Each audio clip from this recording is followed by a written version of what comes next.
இந்த வழக்கு தொடர்பான விசாரணை கோவையில் உள்ள மகளிர் நீதிமன்றத்தில் தான் கடந்த 2019ஆம் ஆண்டிலிருந்து தொடர்ந்து நடைபெற்று கொண்டிருந்தது. குற்றவாளிகளுக்கு எதிராக 400க்கும் மேற்பட்ட மின்னணு தரவுகள், 200க்கும் மேற்பட்ட ஆவணங்கள் உள்ளிட்டவை நீதிமன்றத்தில் சமர்ப்பிக்கப்பட்டுச்சு. குறிப்பா இந்த வழக்குல மிக முக்கியமான தடயமா அமைஞ்சது சபரிராஜன் மற்றும் திருநாவுக்கரசு 2 பேருடைய செல்போன் மற்றும் லேப்டாப் தான்.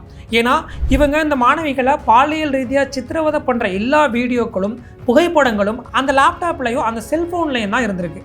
இது இந்த வழக்கு விசாரணைக்கு மிக மிக முக்கியமான ஒன்றா அமைஞ்சதுன்னே சொல்லலாம். இதனிடையே பாதிக்கப்பட்ட 8 பெண்களும் நீதிமன்றத்தில் நேரடியாக ஆஜராகி சாட்சியம் அளித்தாங்க. குறிப்பாக இந்த வழக்கோட ஒவ்வொரு விசாரணையும் ரொம்பவே நுணுக்கமாக கையாளப்பட்டுச்சு. அதாவது ஒவ்வொரு விசாரணையின் போதும் குற்றம் சாட்டப்பட்டு சேலம் மத்திய சிறையில் அடைக்கப்பட்டிருந்த அந்த 9 பேருமே வீடியோ கான்ஃபரன்சிங் மூலமாக நீதிபதி முன்னிலையில் ஆஜர்படுத்தப்பட்டாங்க. இதுக்கான முக்கிய காரணம் என்னன்னா, வெளியில் செல்லும் போது ஏதாவது ஒரு அசம்பாவிதங்கள் நடந்துச்சுன்னா இந்த வழக்கு மிகப்பெரிய பின்னடைவு ஏற்பட்டுரும் அப்படின்றதுனால சிபிஐ ரொம்பவே நுணுக்கமாக இந்த வழக்கை அடுத்தடுத்த நகர்வுகளை நோக்கி கொண்டுட்டு போனாங்க.